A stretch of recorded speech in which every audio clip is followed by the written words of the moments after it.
اسلام کی دوسری جنگ عظیم جو شہدائے جنگ احد کے نام سے جانی جاتی ہے، اور اس جنگ کے اندر 70 صحابہ کرام رضوان اللہ علیہم اجمعین شہید ہوئے تھے، ان تمام صحابہ کی قبریں یہاں پر موجود ہیں۔ آج لوگ اس کو دیکھنے کے لیے دور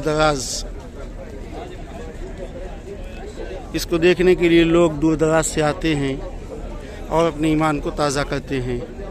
اس کے پیچھے یہ پہاڑی ہے، اور اس پہاڑی کو جبل احد کہا جاتا ہے، یعنی احد کا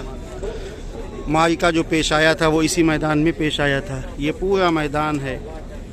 اسی میدان کے اندر جنگ احد پیش آئی تھی۔ اور یہ سامنے جو آپ دیکھ رہے ہیں یہ جبل رمات ہے، جس کے اوپر اللہ کے نبی صلی اللہ علیہ وسلم نے 50 صحابہ کرام کو متعین فرمایا تھا کہ یہاں سے وہ نہ ہٹیں تاکہ دشمن کا مقابلہ یہاں سے کیا جا سکے۔ لیکن جب صحابہ کرام رضوان اللہ علیہ مجمعین نے دیکھا کہ مسلمانوں کو فتح حاصل ہو گئی تو وہ اس جگہ کو چھوڑ کر کے نیچے اتر آئے مال غنیمت کو حاصل کرنے کے لیے، جبکہ حضرت عبداللہ ابن زبیر ان کو بار بار روک رہے تھے کہ اللہ کے نبی نے یہ بات کہی تھی کہ تم یہاں سے مت ہٹنا۔ لیکن ذرا سی کوتاہی کی وجہ سے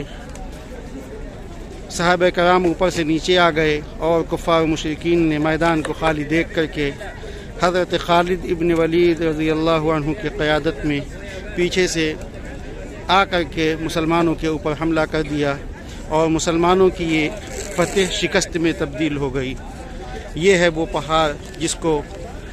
جبل رمات کہا جاتا ہے، اور یہ جبل احد کا یہ وہ میدان ہے جس میں یہ جنگ ہوئی تھی، اور یہ وہ پہاڑ ہے جو آپ دیکھ رہے ہیں۔